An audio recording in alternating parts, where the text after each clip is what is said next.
जय हिंद साथियों। कैसे हैं आप सभी। आशा और उम्मीद है कि आप सभी बहुत अच्छे होंगे।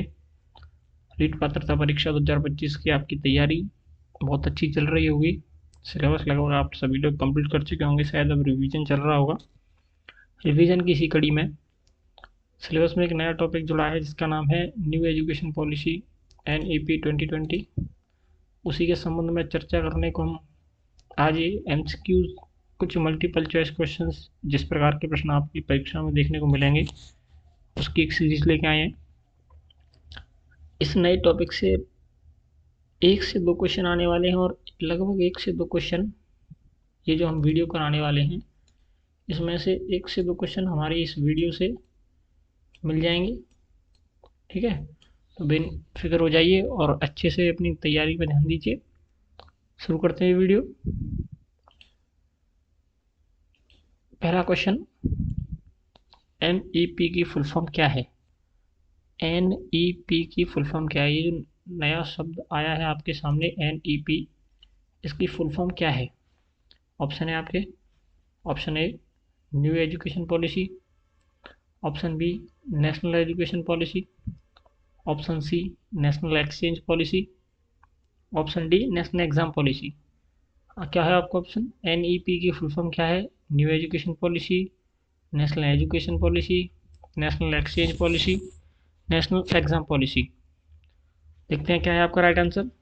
राइट आंसर है आपका नेशनल एजुकेशन पॉलिसी, राष्ट्रीय शिक्षा नीति। क्या है, नेशनल एजुकेशन पॉलिसी। ये टॉपिक इम्पोर्टेंट इसलिए हो जाता है क्योंकि ये रीट मेंस में भी ये टॉपिक दे रखा है NEP 2020। नई राष्ट्रीय शिक्षा नीति जो 2020 के अंदर आई उसी से संबंधित टॉपिक है। तो इसको वैसे भी कहीं से भी पढ़िए, आप छोड़ के नहीं जाना। ये टॉपिक बहुत इंपॉर्टेंट टॉपिक है, नया जुड़ा है तो उससे 100% क्वेश्चन आएगा ही आएगा। एक चीज़ और, ये न्यू एजुकेशन पॉलिसी नहीं है। क्या है ये, नेशनल एजुकेशन पॉलिसी। इस बात का विशेष ध्यान रखना। कुछ लोग कहेंगे कि 2020 में नवीनतम आई है तो शायद इसकी full form new education policy होगी। न्यू एजुकेशन पॉलिसी नहीं है, ये बात ध्यान रखना। बिल्कुल न्यू नहीं है। क्या है ये, नेशनल है। ठीक है, आगे बढ़ते हैं अगले क्वेश्चन की तरफ। अगला क्वेश्चन क्या है अपना। अगला क्वेश्चन है शिक्षा नीति 2020, मतलब वही अभी जो देखा हमने NEP, नेशनल एजुकेशन राष्ट्रीय शिक्षा नीति 2020। इसमें जो 10+2 शिक्षा का नया पैटर्न है, जो पहले 10+2 का शिक्षा का पैटर्न चलता था एजुकेशन का, वो स्कूली पैटर्न किस पैटर्न में बदल दिया गया है। 5+3+3+4, option B 2+3+3+4, option C 2+5+3+2+2, option D 5+3+3+2+2। कौन सा पैटर्न इस्तेमाल किया गया है न्यू एजुकेशन पॉलिसी में। आपका ऑप्शन है सही, ऑप्शन नंबर ए 5+3+3+4। आपने पढ़ा होगा कि 5 वाली स्टेज को अपन क्या बोलते हैं, pre primary stage, primary stage, middle stage, upper stage. ठीक है, ये 4 स्टेज हैं। इनको 10+2 का जो पैटर्न था उसको 5+3+3+4 के द्वारा रिप्लेस किया गया है। बढ़ते हैं नेक्स्ट क्वेश्चन की तरफ। Question number 3। वीडियो को लाइक कर देना, जो चैनल पर पहली बार आए हैं वो चैनल को सब्सक्राइब कर लेना। आगे चल के ऐसी अच्छी अच्छी वीडियो आपके लिए लाते रहेंगे। रीट एग्ज़ाम होने तक, रीट एग्ज़ाम के बाद भी आगे जो पटवार वीडियो भर्ती परीक्षाएं होंगी सबके लिए बहुत फ़ायदेमंद साबित होने वाली ऐसी वीडियो हम लाते रहेंगे। क्वेश्चन नंबर 3 है नई शिक्षा नीति 2020 में, 2020 में जो शिक्षा नीति आई उसमें मानव संसाधन विकास मंत्रालय जो है, क्या है, मानव संसाधन विकास मंत्रालय। इस मानव संसाधन विकास मंत्रालय का नाम परिवर्तित करके या इसी में से एक नया मंत्रालय बना दिया। उसका क्या नाम है। मानव संसाधन मंत्रालय, नया शिक्षा मंत्रालय, विकास मंत्रालय, ऑप्शन डी शिक्षा मंत्रालय। तो जो मानव संसाधन विकास मंत्रालय है इसका नाम बदल करके या इसका नाम या इसमें से नया विभाग बना करके क्या रख दिया गया, ऑप्शन डी आपका आंसर है, ऑप्शन डी शिक्षा मंत्रालय। ठीक है, ये पहले शिक्षा मंत्रालय जो था वो मानव संसाधन विकास मंत्रालय के अधीन ही आता था, इसका नाम परिवर्तित करके शिक्षा मंत्रालय कर दिया गया। ये ध्यान रखना, क्वेश्चन पूछा जा सकता है, इंपॉर्टेंट क्वेश्चन है। अगले क्वेश्चन की तरफ पढ़ते हैं। क्वेश्चन नंबर 4, नई शिक्षा नीति 2020 में पहले 5 सालों को कौन से, अभी हमने पढ़ा था पहले 5 सालों को कौन से अवस्था कहा जाता है। मतलब अभी हमने पढ़ा था ना कि 5 + 3 + 3 + 4, ये 4 तरीके की अवस्था थी। उसमें से पूछा कि पहली अवस्था को क्या कहा था। मैं अभी बताया था, ऑप्शन देख लेते हैं एक बार। मध्य चरण मिडल स्टेज, नींव चरण फाउंडेशन स्टेज, माध्यमिक चरण सेकेंडरी स्टेज, या प्रिपरेटरी, ये टाइपिंग में मिस्टेक हुई है, प्रिपरेटरी चरण कौन सी बोला जाता है इनमें से। तो फाउंडेशन स्टेज क्या बोला जाता है इसको, ऑप्शन बी राइट आंसर है आपका। क्या बोला जाता है इसको, फाउंडेशन स्टेज। ठीक है, ये जो है इसको फाउंडेशन स्टेज 5, फिर 3 प्रिपरेटरी स्टेज, फिर मिडल स्टेज, और ये 4 वाली कौन सी होती है, सेकेंडरी स्टेज। ठीक है, वैसे आप सभी पढ़ लिया हुआ आप लोगों ने ये टॉपिक। तो कौन सी अवस्था है जो 5 साल पहली अवस्था, उसको नींव चरण फाउंडेशन स्टेज बोला जाता है, जिसमें बेसिक बच्चे को सिखाया जाता है, जिसको अपन pre primary, nursery, LKG, UKG, first second class तक का जो बेसिक है उसको। क्वेश्चन नंबर 5 बढ़ते हैं हम आगे। नई शिक्षा नीति 2020 में कौशल विकास पाठ्यक्रम किस वर्ग से शुरू हुआ। देखिए, जो नई शिक्षा नीति आई 2020 में, उसमें विशेषतः एक चीज पर बल दिया गया, कौशल विकास पाठ्यक्रम पर। किस पर, कौशल विकास। कौशल विकास इससे पहले क्या इस प्रकार की अवधारणा नहीं थी, सिर्फ वो पुस्तकों तक सीमित थी, वो किसी भी प्रकार से अलग से उनके लिए कोई पाठ्यक्रम निर्धारित नहीं किया गया। तो ये पाठ्यक्रम इस नई शिक्षा नीति में बताया गया। कौन सी कक्षा से बताया गया, ऑप्शन देखते हैं। ऑप्शन ए कक्षा 6 से, ऑप्शन बी कक्षा 7 से, ऑप्शन सी कक्षा 10 से, ऑप्शन डी कक्षा 12 से। तो कौन सी कक्षा से शुरू किया गया है, ऑप्शन नंबर ए कक्षा 6 से। कक्षा 6 से ही प्रत्येक विद्यार्थी को बता दिया जाएगा आपको कौन सी विषय चुननी है। उसमें अलग अलग प्रकार के विषय, जैसे आपके घर से कोई पढ़ रहा हो स्कूल में तो उसको पता होगा ब्यूटी एंड वेलनेस, मोबाइल बनाने वाली चीज़ें, मतलब अलग अलग प्रकार की सिलाई से संबंधित चीज़ें लड़कियों के लिए, लड़कों के लिए AI में अलग अलग तरीके के कोर्सेज हैं। तो उन सबको कहाँ से स्टार्ट किया है, क्लास 6 से उनको कौशल विकास के बारे में सिखाया जाएगा। ठीक है, आगे बढ़ते हैं। क्वेश्चन नंबर 6, नई शिक्षा नीति 2020 में एक छात्र को उसकी मातृभाषा में न्यूनतम कितनी कक्षा तक पढ़ाया जाना चाहिए। मतलब नई शिक्षा नीति एक मेनली मातृभाषा पे बहुत जोर दिया गया, उसमें कि बच्चे को मातृभाषा में पढ़ाया जाए सारी चीज़ें। लेकिन ये मातृभाषा में न्यूनतम कम से कम कितनी कक्षा तक तो आवश्यक रूप से पढ़ाया जाना ही चाहिए, बाध्य करती है। कौन सी कक्षा तक बाध्य करती है, कक्षा 3, कक्षा 4, कक्षा 5 या कक्षा 6। कौन सी कक्षा तक बाध्य करती है भाई, जैसे बचपन में बच्चा सिर्फ मातृभाषा समझता है, हम उसको स्कूली भाषा में समझाने लगते हैं, तो इतनी अच्छे से आपसी संबंध नहीं बैठ पाते और बच्चे तक जो हम शिक्षण कार्य करवाते हैं, अध्यापन कार्य करवाते हैं, उतना प्रभावी नहीं होता। तो उसको प्रभावी बनाने के लिए नई शिक्षा नीति 2020 में मातृभाषा पर जोर दिया गया, और न्यूनतम कौन सी कक्षा तक होना चाहिए ये भी बताया गया। तो ये बताया गया कक्षा 5वीं तक के विद्यार्थी को उसकी मातृभाषा में ही पढ़ाया जाना चाहिए। मातृभाषा के अलावा किसी भी भाषा में आप पढ़ा सकते हैं एक्स्ट्रा, लेकिन मातृभाषा मस्ट है कि उसमें उसको पढ़ाया जाना चाहिए। आगे बढ़ते हैं। क्वेश्चन नंबर 7, हाल ही में NEP को कब संशोधित किया गया था। ये सब क्वेश्चन तो बहुत ईजी, आप सब बता सकते हैं कब संशोधित किया गया NEP को। मतलब नेशनल एजुकेशन पॉलिसी, राष्ट्रीय शिक्षा नीति, यहाँ से भी आप समझ सकते हैं NEP को संशोधित किया गया मतलब शिक्षा नीति, नेशनल एजुकेशन पॉलिसी की बात हो रही है। ऑप्शन ए 2010 में, option B 2014, option C 2009, option D 2020। बहुत ही इजी क्वेश्चन है, कब किया गया, 2020 में, अभी किया गया, ऑप्शन डी। ठीक है, इस पर कोई ज़्यादा बहस करने की आवश्यकता नहीं है, बताने की आवश्यकता नहीं है। ठीक है, आगे बढ़ते हैं क्वेश्चन नंबर 8 की तरफ। क्वेश्चन नंबर 8 क्या कह रहा है, NEP नेशनल एजुकेशन 2020 कौन सी नंबर की राष्ट्रीय शिक्षा नीति है। ये बहुत अच्छा क्वेश्चन है, इजी क्वेश्चन भी, आपको एक बार पढ़ लेंगे तो समझ में आ जाएगा। समझना क्या रटना है एक तरीके से, कौन से नंबर की शिक्षा नीति है, मतलब अब तक कितनी शिक्षा नीति आ चुकी है, ये आपसे पूछा गया है। कितनी शिक्षा नीति आ चुकी है। आगे बढ़ते हैं, पहली है, दूसरी है, तीसरी है या चौथी है, पांचवी है, जो भी ऑप्शन है, पहली, दूसरी, तीसरी या पांचवी। ठीक है, आपका राइट ऑप्शन है सी। नई शिक्षा नीति कौन सी है? तीसरी। इससे पहले दो शिक्षा नीति आई है 1967 में, एक 1986 में। कब आई? 1986 में। ये याद रखने वाली चीज़ है, कब कब आ चुकी है? 67 में और 86 में। आगे बढ़ते हैं अगले क्वेश्चन की तरफ, इसी से शायद रिलेटेड हो। भारत में अब तक शिक्षा नीति किस वर्ष आई है? मतलब कौन कौन सी वर्ष में शिक्षा नीति, आपको पता चल गया अब तक कितनी आई है? 3। तो वो कौन कौन से वर्ष में आई है, इस प्रकार से क्वेश्चन आ सकता है। ठीक है, आजकल अधीनस्थ बोर्ड का, अधीनस्थ बोर्ड तो क्या आपका तो राजस्थान बोर्ड पेपर लेता है, तो राजस्थान बोर्ड पूछ सकता है 1968, सॉरी एक बार वो 1967 बताया था, वो 1968 है। 1986 और 19 और 2020, 1968, 1986, 2020 या ये सभी तो आप सबको पता है 1968 में आई है, उसका उल्टा 86 में आई है, फिर 2020 में आई है, कोरोना टाइम से पहले। ठीक है, तो भारत में अब तक शिक्षा नीति किस वर्ष आई है? 1968 में आई है, 1986 में आई है, 2020 में आई है, या सभी में आई है? तो कब आई है? सभी में आई है। ऑप्शन डी राइट आंसर है आपका। एक बार जो मैंने यहाँ लिखा था उसको हम करेक्ट कर लेते हैं, वो गलत, कौन सी में आई है?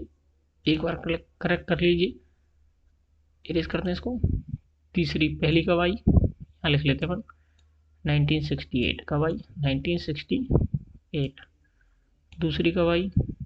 इसका उल्टा 86।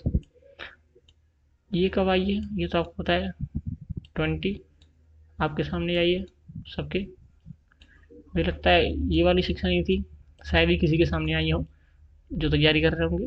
2020 वाली सबके सामने आई है, तो ये तो नॉर्मल याद रह जाएगी आपको। ठीक है, बढ़ते हैं अगले क्वेश्चन की तरफ। हमने कर ही लिया, भारत में अब तक शिक्षा नीति किस किस वर्ष आई है, मतलब कौन कौन सी साल आई है? 1968 में आई है, 86 में आई है, 2020 में आई है, सभी में आई है। ठीक है, ऑप्शन डी आपका राइट आंसर है। ये पीडीएफ मैं अपने टेलीग्राम चैनल जो कि द लर्नर्स लैब के नाम से है उस पर अपलोड करवा दूंगा, वहाँ से भी आप क्विक रिवीजन कर सकते हैं एग्जाम टाइम में। ठीक है, अगला question, question number 10। Question number 10, Bharat में कितने वर्षों के बाद नई शिक्षा नीति लागू की गई है? वही क्वेश्चन घुमा के फिर एक और बार पूछ लिया आपसे कि जो भारत में जो पहली ये शिक्षा नीति, नई शिक्षा नीति आई है, कौन सी वाली शिक्षा नीति जो है वो लागू की गई है? अभी हमने बताया कब लास्ट टाइम कब आई थी? 86। पहले आई 68 में, उसका उल्टा 86, फिर आई 2020 में, तो 86 इसमें से इसको माइनस कर लेंगे, ये 20 इसके आगे 20 है, इसके आगे 19 है। कब आई होगी लास्ट टाइम? फिर 34 ईयर्स पहले आई थी, मतलब लास्ट टाइम शिक्षा नीति कब आई? 34 ईयर्स। ये बहुत बड़ी बात है कि 34 साल में अपनी शिक्षा नीति नहीं अपडेट करवाए। 34 ईयर्स राइट ऑप्शन, ऑप्शन सही है, आप सभी को पता है। 36, 38 या 40 ईयर्स, तो सभी को पता है कब आई थी लास्ट टाइम हमारी शिक्षा नीति? 34 ईयर्स अगो, 34 साल पहले, लगभग 34 साल पहले हमारी शिक्षा नीति आई थी। उसके बाद अब 2020 में शिक्षा नीति आई है। आगे बढ़ते हैं, अगला क्वेश्चन, क्वेश्चन नंबर 11। आवाज़ थोड़ा फ्लक्चुएट कर रही होगी कम ज़्यादा, उसके लिए क्षमा चाहते हैं, अभी इतना अच्छा सेटअप नहीं है, आगे देखेंगे। अगला क्वेश्चन क्या है अपना, राष्ट्रीय शिक्षा नीति 2020 में किस वर्ग से व्यावसायिक कक्षाएं शुरू की गई हैं? व्यावसायिक कक्षाएं, अभी मैंने क्या बोला था? कौशल विकास। अब ये व्यावसायिक शिक्षाओं किसकी बात हो रही है? व्यावसायिक शिक्षाओं की। प्रोफेशनल एजुकेशन कौन सी हम दे सकते हैं? प्रोफेशनल एजुकेशन से कौन सी क्लास से शुरू करने की बात कही गई है? कक्षा 5 से, कक्षा 6 से, कक्षा 10 से, कक्षा 12 से, कौन सी से की गई है? ऑप्शन नंबर बी, कक्षा 6 से। अभी हमने बोला है कौशल विकास कौन सी से? कक्षा 6 से। तो ये व्यवसाय कक्षाएं कौन सी क्लास से शुरू गई हैं? कक्षा 6 से। अगला क्वेश्चन, नई शिक्षा नीति 2020 में किस पाठ्यक्रम को समाप्त कर दिया गया है? ये बहुत अच्छा क्वेश्चन है। बहुत ज़्यादा जब आपने नई शिक्षा नीति आई थी तब आपने देखा होगा कि ये वाला कोर्स समाप्त हो गया, ये वाला कोर्स समाप्त हो गया, तो कौन सा कोर्स समाप्त किया गया था उसकी बात पूछी इसने।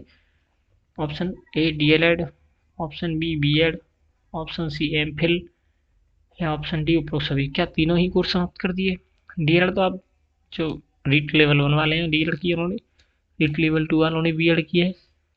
एमफिल ये कोर्स तो समाप्त नहीं किए, चालू है अभी तक, तो ये तो ऑप्शन आंसर हुआ नहीं।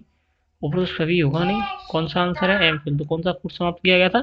एम फिल का जो कोर्स था वो समाप्त कर दिया गया था। ठीक है, याद रखना आंसर क्या है इसका, ऑप्शन नंबर सी।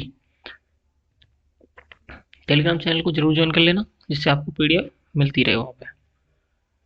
नई शिक्षा नीति 2020 में व्यवसायिक क्षेत्रों में कितने वर्षों के अध्ययन के बाद डिप्लोमा प्रदान किया जाएगा? मतलब क्वेश्चन नंबर 13 में क्या कह रहा है, जो व्यवसायिक शिक्षा क्लास 6 से शुरुआत की गई, उसके कितने वर्षों के बाद, कितनी साल तक आपको पढ़ाई करनी पड़ेगी, कितने साल तक आपको उस व्यावसायिक शिक्षा को लेना पड़ेगा, उसके बाद आपको डिप्लोमा में, मतलब वो आपकी पढ़ाई पूरी हो जाएगी, जिसके बाद आप अपना स्वयं का कोई रोजगार, स्वरोजगार में लिप्त हो सकते हैं, आप चला सकते हैं।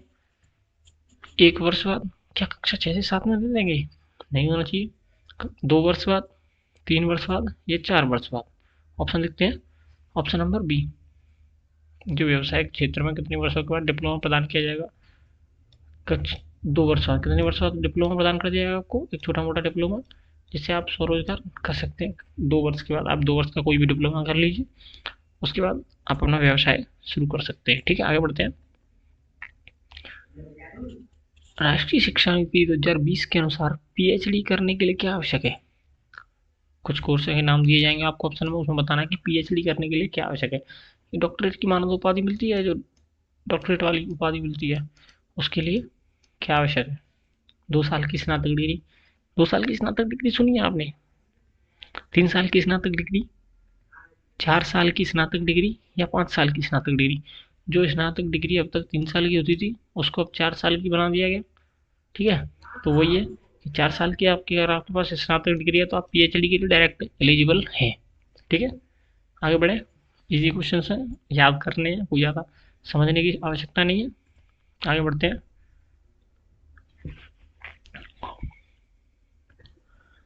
NEP नेशनल एजुकेशन पॉलिसी, ये आपको फुल फॉर्म भी अलग से लिख के बता दिया कि क्या है ये नेशनल एजुकेशन पॉलिसी। क्या है नेशनल एजुकेशन पॉलिसी? जो पहला क्वेश्चन था अपना 2020 या नई शिक्षा नीति 2020 किसने तैयार की है? किसने तैयार किया बताना आपको। कोठारी समिति, के कस्तूरी रंजन समिति, SR रंगनाथन समिति, या केंद्रीय माध्यमिक शिक्षा बोर्ड, इसको क्या बोलते हैं अपन, CBSE। किसने तैयार किया वही बताइए। कोठारी समिति ने की है, कस्तूरी रंजन समिति ने की है, SR रंगनाथन ने की है, केंद्रीय माध्यमिक शिक्षा बोर्ड ने की है, CBSE ने की है। ना तो भाई साहब इन्होंने की, ना इनने की, ना कोठारी भाई साहब ने की। किसने है? के कस्तूरी रंजन समिति ने। के कस्तूरी रंजन साहब जो है वो इसरो के पूर्व अध्यक्ष रहे हैं, उनकी अध्यक्षता में एक समिति गठित की गई, जिसने 2020 में नई शिक्षा नीति बना करके दी। इसका प्रारूप किसने तैयार किया? के कस्तूरी रंजन समिति ने।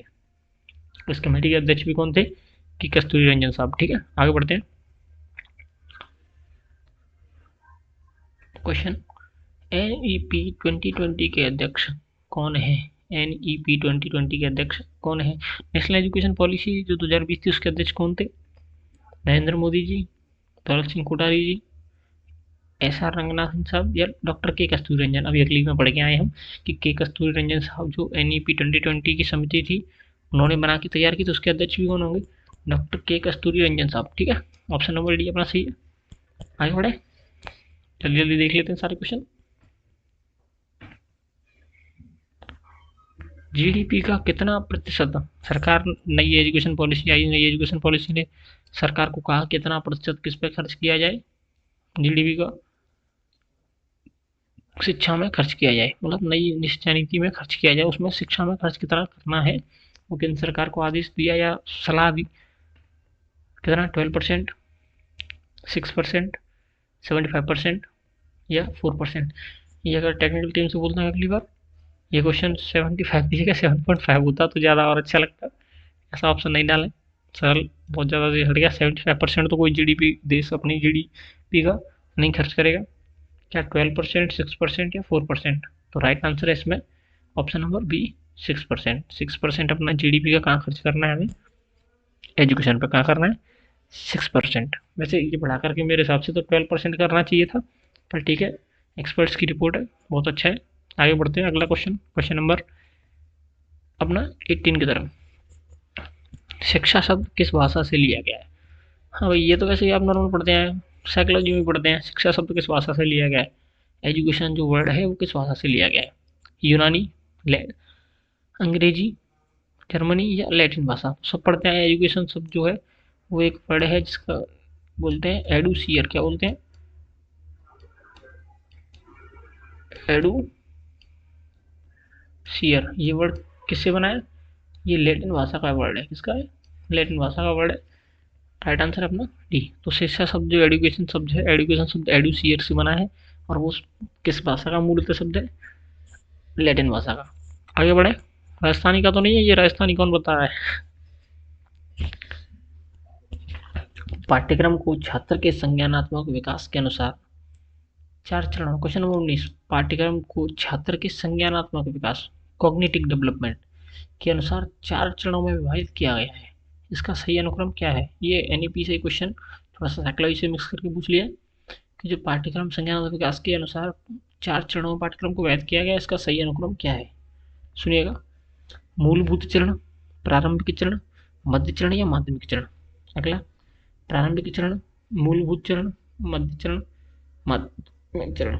आपको जो 4 चरण है इनको क्रम में बताना है, कौन सा सही क्रम है इनका। मूलभूत चरण, मध्य चरण, प्रारंभिक चरण या माध्यमिक चरण। मूलभूत चरण, उच्चतर चरण, माध्यमिक चरण या प्रारंभिक चरण। क्या आपने देखा है कि उच्चतर ये पहले आ जाए प्रारंभिक बाद में? तो ये तो होगा ही नहीं। मूलभूत चरण, प्रारंभिक चरण, मध्य चरण, माध्यमिक चरण। मेरे हिसाब से मूलभूत यही आंसर यही है अपना, ऑप्शन नंबर ए। पहले मूलभूत चरण आएगा, फिर प्रारंभिक चरण, उसके बाद मध्य वाला मिडिल स्टेज, फिर माध्यमिक सेकेंडरी। ये मूलभूत फाउंडेशन स्टेज, प्रिपरेटरी स्टेज या प्राइमरी स्टेज बोल सकते हैं इसको, मिडिल स्टेज, और ये सेकेंडरी स्टेज। ठीक है। 4 जो स्टेज बताई थी मैंने अभी आपको शुरुआत में ऑप्शंस में, उनमें से ये क्वेश्चन आराम से कर सकते हैं।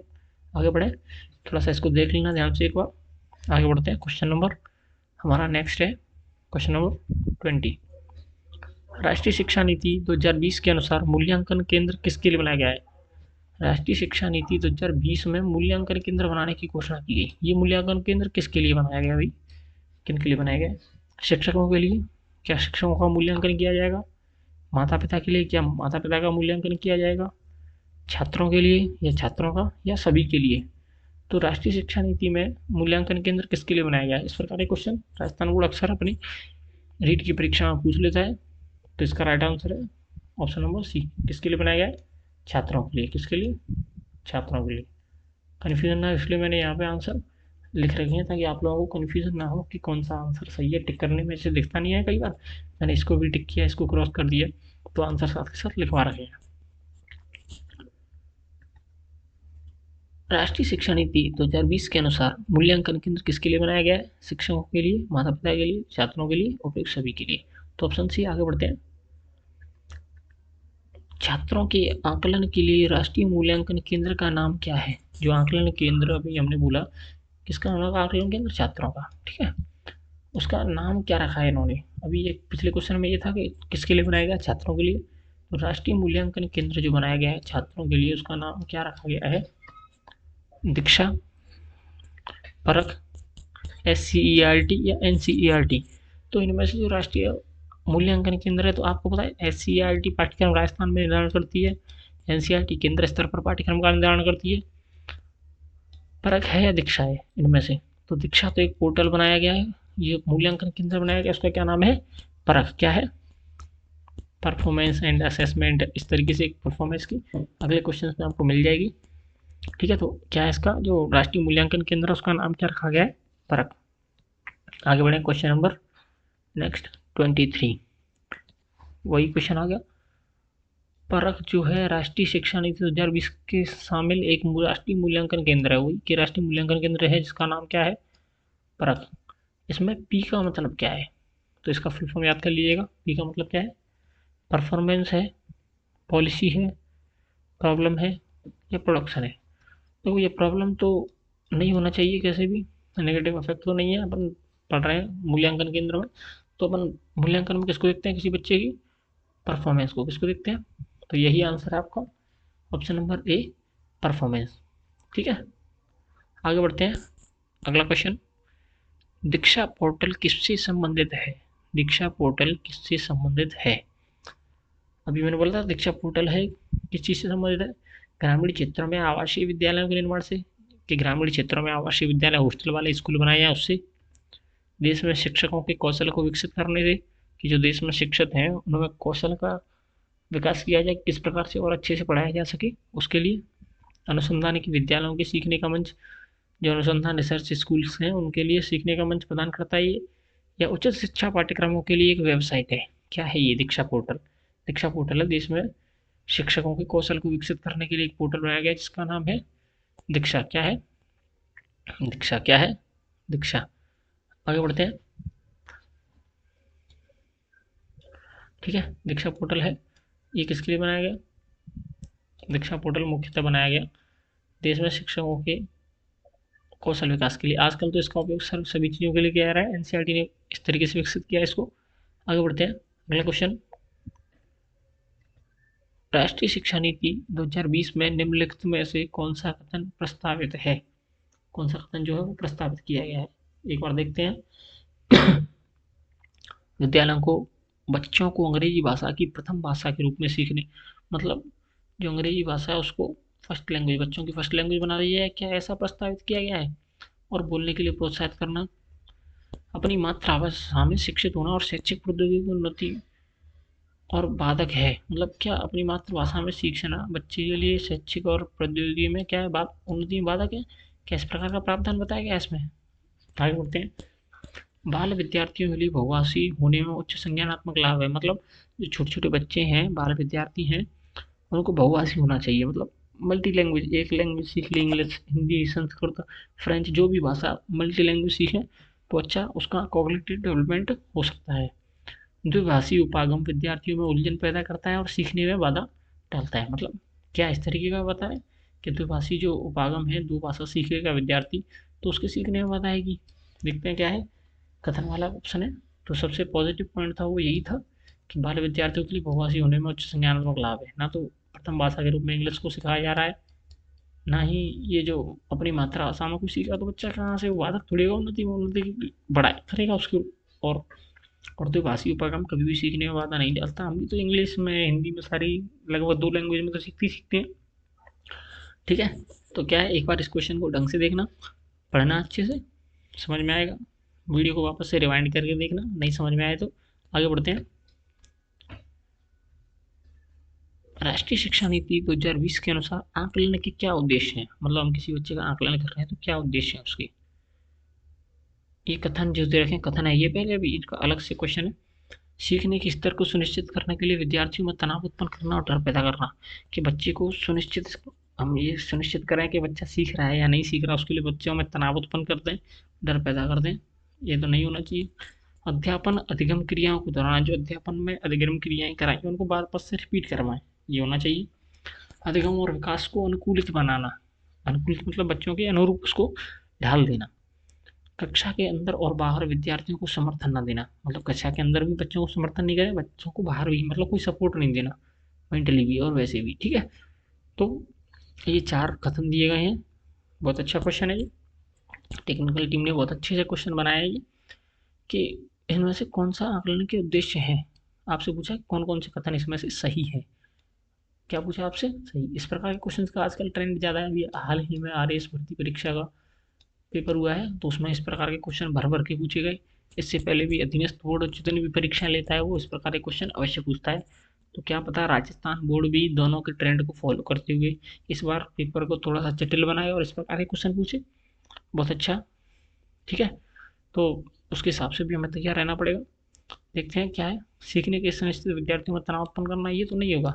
तो पहला ऑप्शन तो नहीं होना चाहिए, ये भी नहीं होना चाहिए। कैसे हटाते हैं, ये पहला ऑप्शन है इसमें, इसमें है, इसमें, तो ये तो नहीं होना चाहिए। तो कौन सा होना चाहिए? Option C. ऑप्शन सी, क्योंकि बच्चों में अधिगम क्रियाओं को हम दोहराएंगे, बहुत जरूरी है, विकास को अनुकूलित बनाएंगे, ये भी ठीक है।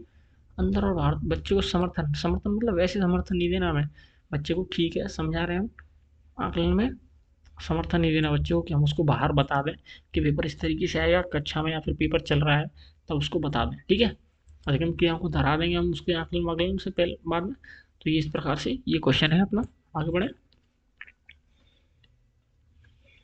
राष्ट्रीय शिक्षा नीति क्या सिफारिश करती है? क्या सिफारिश करती है वही राष्ट्रीय शिक्षा नीति? ऑप्शन क्या है? एक भाषावाद, बहुभाषावाद, पाठ्यक्रम का मानकीकरण या मूल्यांकन का मानकीकरण। तो पता है क्या करते हैं हमें, बहुभाषावाद मल्टीलिंगुअल थ्योरी को सपोर्ट करती है। आगे बढ़ते हैं, ऑप्शन सी राइट आंसर। आगे बढ़ते हैं, राष्ट्रीय शिक्षा नीति 2020 में उल्लेखनीय मेरू MERU शब्द का पूर्ण रूप है। ये एक शब्द आया है MERU, इसका फुल फॉर्म क्या है? देखो भैया, फुल फॉर्म याद कर लेना ढंग से, आराम से सरल क्वेश्चन उसी से बनते हैं, आराम से पूछेंगे वो, ठीक है। Multi disciplinary education and research university, multilingual education and research university, multi disciplinary education and triple university, multi disciplinary environment and research university. Right answer इसका क्या? Multi disciplinary education and research university, ठीक है। तो lingual नहीं है, triple नहीं है, और क्या नहीं है? एनवायरमेंट है। क्या ये? डिसिप्लिन, एजुकेशन और रिसर्च, ठीक है। याद रखने के लिए DER, अपन DER के करते हैं ना, तो DER डिसिप्लिन, एजुकेशन और रिसर्च, इन तीनों के बारे में MERU, एजुकेशन, रिसर्च, यूनिवर्सिटी, और ये क्या है? मल्टी डिसिप्लिनरी, ठीक है। समझ में आया? आगे बढ़े। राष्ट्रीय शिक्षा नीति 2020 के अनुसार ABC क्या है? ये बहुत बहुत अच्छा क्वेश्चन अभी जो चर्चा में बहुत चला कॉलेज टाइम पर बच्चों के लिए। ABC ये सभी को पता होगा, लगभग हर बच्चे को पता होगा। कॉलेज के फॉर्म भरे जाते हैं, एग्जाम फॉर्म भरे जाते हैं, उनमें ABC बहुत सुनने को पाया होगा। तो ABC है क्या? ये एकेडमिक बैंक ऑफ क्रेडिट्स है, एल्गोरिथम बैंक कोड है, ऑल बुक्स कोर्स है, या एकेडमिक बुक्स ऑफ क्रेडिट्स है। तो आपको सभी को पता है क्या है ये? एकेडमिक बैंक ऑफ क्रेडिट्स मतलब आपका एक ऑनलाइन एक तरीके से खाता खोल दिया जाएगा, और उसमें आपके बता दिया जाएगा कि आपके पर ईयर के इतने क्रेडिट मिलेंगे आपको, सब्जेक्ट वाइज क्रेडिट दिए जाएंगे। फिर वो धीरे धीरे जैसे जैसे आपकी एजुकेशन बढ़ती जाएगी, वो आपकी क्रेडिट इकट्ठे होते जाएंगे, आपकी क्रेडिट के हिसाब से आपकी परफॉर्मेंस का अंदाजा लगाया जाएगा, ठीक है। तो ABC की फुल फॉर्म क्या है? एकेडमिक बैंक ऑफ क्रेडिट, ठीक है। Option number A. Question number 30, और शायद ये क्लास का आखिरी क्वेश्चन है, लास्ट क्वेश्चन। राष्ट्रीय शिक्षा नीति 2020 में प्री स्कूल स्तर के लिए प्रयोग में ली गई पारिभाषिक शब्दावली है। क्वेश्चन मेरे हिसाब से आपके लिए बहुत सरल क्वेश्चन है, क्योंकि अपन इससे पहले सारी चीज़ें पढ़ के आए हैं कि कौन कौन से शब्दों का इस्तेमाल किया गया है, कौन कौन सी स्टेज हैं, उनके नाम भी अपन इंग्लिश हिंदी दोनों में पढ़े थे। ऑप्शंस में देख लेते हैं। बाल वाटिका, अच्छा ये क्वेश्चन दूसरे तरीके से पूछ लिया गया है। बाल वाटिका, बाल उद्यान, आंगनवाड़ी या बालवाड़ी प्री स्कूल स्तर के लिए। देखो ये पहले चलते थे आंगनवाड़ी, अभी चलते हैं बालवाड़ी, बोला जाता था इनको पहले। अब जो नई शब्दावली में यूज़ किया गया वो है बाल वाटिका। क्या यूज़ किया गया? बाल वाटिका, ठीक है। ऑप्शन क्या है? बाल वाटिका। वैसे मैं इसको क्रॉस कर देता हूँ, मैंने ऑप्शन लिख ही रखा है यहाँ, फिर भी इसको क्रॉस कर देता हूँ, ठीक है। बाल उद्यान है नहीं, क्या राइट आंसर है? बाल वाटिका, ऑप्शन नंबर ए, ठीक है। आज की क्लास वैसे अपन यहीं समाप्त करते हैं, लेकिन एक बार रिवाइज करवा देते हैं फटाफट सारे क्वेश्चंस का। पहली PDF से लगा देता हूँ मैं, PPT जो बनाई है वही आपकी रीट पात्रा से संबंधित सिलेबस में जो नया टॉपिक जुड़ा है NEP उससे संबंधित है। आप अपनी वीडियो को सहूलियत के हिसाब से 1.25, 0.75, जिसको थोड़ा ज़्यादा लगे वो स्लो कर लेना, जिसको थोड़ा स्लो लगे वो फास्ट करके देख सकता है, पर वीडियो पूरा जरूर देखना है, क्यों आपके लिए कम से कम 1 से 2 नंबर देने वाली ये वीडियो है। एक बार क्विक रिवीजन करते हैं। NEP की फॉर्म क्या है? New education policy, national education policy, national exchange policy. तो क्या है? नेशनल एजुकेशन पॉलिसी है, ऑप्शन बी। आगे बढ़ते हैं। शिक्षा नीति 2020 में 10+2 का नया पैटर्न क्या है? 5+3+3+4, वही है, ठीक है। आगे बढ़ते हैं, क्विक रिवीजन है, जल्दी जल्दी देख लेते हैं। नई शिक्षा नीति 2020 में मानव संसाधन विकास मंत्रालय को क्या नाम दिया गया है? शिक्षा मंत्रालय, सभी को पता है। आगे बढ़ते हैं। नई शिक्षा नीति 2020 में पहले 5 सालों को कौन सी अवस्था कहा गया है? जो नई शिक्षा नीति 2020 है इसमें पहली 5 सालों को कौन सी अवस्था कहा गया है? मध्य चरण, नींव चरण, माध्यमिक चरण, प्रिपरेटरी स्टेज, ठीक है। क्या कहा गया है? पहले 5 सालों को नींव चरण, फाउंडेशन स्टेज, उसके बाद वाली को क्या कहा गया है? प्रिपरेटरी स्टेज, उसके बाद वाली को मिडिल स्टेज, उसके बाद वाली को सेकेंडरी स्टेज। आगे बढ़ते हैं। नई शिक्षा नीति 2020 में कौशल विकास पाठ्यक्रम कौन सी क्लास से शुरू होगा? कक्षा 6 से, सबको पता है। ठीक है, आगे बढ़ते हैं। नई शिक्षा नीति 2020 में एक छात्र को उसकी मातृभाषा में न्यूनतम कौन सी कक्षा तक पढ़ाया जाना चाहिए? कक्षा 5 तक। ठीक है, आगे बढ़ते हैं। अगला क्वेश्चन, हाल ही में एनईपी को कब संशोधित किया गया? बता सबको, 2020 में आई नई एजुकेशन पॉलिसी। एनईपी कौन से नंबर की राष्ट्रीय शिक्षा नीति है? कौन सी है? तीसरी। पहली 68 में, दूसरी 86 में, तीसरी 2020 में। अब तक 3 आ चुकी हैं टोटल, याद रखना। भारत में अब तक शिक्षा नीति किस किस वर्षों में आई है? 1968, 86, 2020 और सभी में, तीनों वर्षों में आई है। ठीक है, ऑप्शन डी। भारत में कितने वर्षों में नई शिक्षा नीति लागू हुई? कितने वर्षों की बात की गई है? ये मैंने लिख रखा है यहाँ, 2020, 34। ठीक है, 34 ईयर्स बात की गई है, 86 के बाद 2020 में। आगे बढ़ते हैं। राष्ट्रीय शिक्षा नीति 2020 में किस वर्ग से व्यावसायिक कक्षाएं? वही वर्ग कक्षा 6 से। आगे बढ़ते हैं। किस पाठ्यक्रम को समाप्त कर दिया गया? एमफिल को किया गया, याद रखने वाली चीज़ है। नई शिक्षा नीति 2020 में व्यावसायिक क्षेत्रों में कितने वर्षों के अध्ययन के बाद डिप्लोमा? वही 2 वर्षों के अध्ययन के बाद डिप्लोमा। राष्ट्रीय शिक्षा नीति 2020 के अनुसार पीएचडी करने के लिए आवश्यक क्या है? 4 साल की स्नातक डिग्री, जो पहले 3 साल की हुआ करती थी, उसकी जगह 4 साल की आप कर लेते हैं तो आप पीएचडी के लिए एलिजिबल हैं। आगे बढ़ते हैं। एनईपी 2020 या नई शिक्षा नीति किसने तैयार की है? कि कस्तूरी रंजन समिति ने की है। के कस्तूरी रंजन इसरो के पूर्व अध्यक्ष रह चुके हैं ये। एनईपी के अध्यक्ष के कस्तूरी रंजन साहब। आगे बढ़ते हैं। इजी क्वेश्चन है बहुत। जीडीपी का कितना परसेंट है? कितना? 6%। कितना खर्च करना है हमें? 6%। किस शिक्षा शब्द किस भाषा से लिया गया है? एजुकेशन शब्द एजुसियर किससे लिया गया है? लैटिन से। पाठ्यक्रम जो संज्ञानात्मक विकास के अनुसार 4 चरण, मूलभूत चरण, प्रारंभिक चरण, मध्य चरण, माध्यमिक चरण। मूलभूत, प्रारंभिक, मध्य, माध्यमिक। मूलभूत, प्रारंभिक, मध्य, माध्यमिक। ठीक है, माध्यमिक। अभी ये पहले प्रारंभिक, मध्य, माध्यमिक था, मूलभूत और जोड़ दिया गया है। आगे बढ़ते हैं। नेक्स्ट क्वेश्चन, राष्ट्रीय शिक्षा नीति 2020 के मूल्यांकन केंद्र वही छात्रों के लिए, कंफ्यूज नहीं होना, बच्चों के लिए बनाया गया, सिर्फ माता पिता के लिए नहीं है। आगे बढ़ते हैं। नेक्स्ट, मूल्यांकन केंद्र किसके लिए बनाया गया है? वही क्वेश्चन रिपीट था ये। छात्रों के आकलन के लिए क्या नाम रखा गया? परख। क्या रखा? परख मतलब जांच करना, आकलन करना, वही परख। आगे बढ़े। क्वेश्चन नंबर, ये परख में पी का फुल फॉर्म क्या है? इसकी फुल फॉर्म याद कर लेना, वही अपनी परफॉर्मेंस है। पी में क्या है? मतलब परफॉर्मेंस। ये क्वेश्चन रिपीट हुआ है, पहले पूछा गया एग्जाम में एक में। दीक्षा पोर्टल किससे संबंधित है? वही देश में शिक्षा एवं कौशल विकास करने के लिए, शिक्षाओं के कौशल विकास के लिए दीक्षा। ठीक है। राष्ट्रीय शिक्षा नीति में कौन कौन सा कथन प्रस्तावित है? अपनी मातृभाषा में, यही बहुभाषी होना, ये संज्ञानात्मक है। ये वाला कथन वाले आप क्वेश्चन देख लेना जल्दी जल्दी, इतना जल्दी अपन रिवीजन कर रहे हैं तो। ठीक है, ये क्वेश्चन आप देख लेना। शिक्षा नीति की सिफारिश करती है बहुभाषा बात की, ये भी ठीक है। मल्टी लैंग्वेज, ये कंसेप्चुअल क्वेश्चन है, आप आराम से कर लेंगे। ये फैक्चुअल क्वेश्चन है। मेरू, मेरू शब्द का पूरा नाम multi disciplinary education research university. क्या है? Disciplinary education research university. ABC क्या है? वही सब जानते हैं, academic bank of credits. Academic bank of credits, academic मतलब पढ़ाई से संबंधित, बैंक ऑफ क्रेडिट्स आपकी क्रेडिट्स को इस्तेमाल करके रखेंगे, संभाल करके। ठीक है। राष्ट्रीय शिक्षा नीति में प्री स्तर के स्कूलों के लिए बाल वाटिका क्या रखा गया है? बाल वाटिका, बाल वाटिका। अपनी वीडियो यहीं समाप्त करते हैं। ठीक है, बहुत ऐसी शुभकामनाओं के साथ कि आप पेपर अपना अच्छे से करें, अच्छे से स्वस्थ रहें, मस्त रहें। बहुत बहुत धन्यवाद, आपने इतने ध्यान से ये वीडियो देखी। ठीक है, और वही बात लास्ट में जो हम आखिर में जाते जाते कहेंगे, कहनी तो नहीं चाहिए, इतनी अच्छी वीडियो बनाने की जरूरत तो नहीं पड़नी चाहिए। धन्यवाद आप सभी का। वीडियो अच्छी लगी हो तो वीडियो को क्या करें? लाइक करें, मित्रों के साथ शेयर करें, उनका भी भला कर दो भैया, थोड़ा सा भला करने से आपका भी भला होगा। प्रकार की वीडियोस के लिए क्या करना है? सभी प्रकार की वीडियोस के लिए सब्सक्राइब जरूर कर लें, ये आप आगे के लिए जुड़े रहेंगे हमसे। ठीक है। रीटी प्री की लेवल 1 और लेवल 2, हाँ ये बात मैं नहीं शेयर कर पाया। लेवल 1 और लेवल 2 दोनों के लिए ये वीडियो समान रूप से उपयोगी है, दोनों में सेम जोड़ा गया टॉपिक, तो समान रूप से लेवल 1 और लेवल 2 दोनों के लिए उपयोगी है। और आखिर में बहुत बहुत ख्याल रखिए अपना, इसी आशा और शुभकामना के साथ बंद करते हैं अपना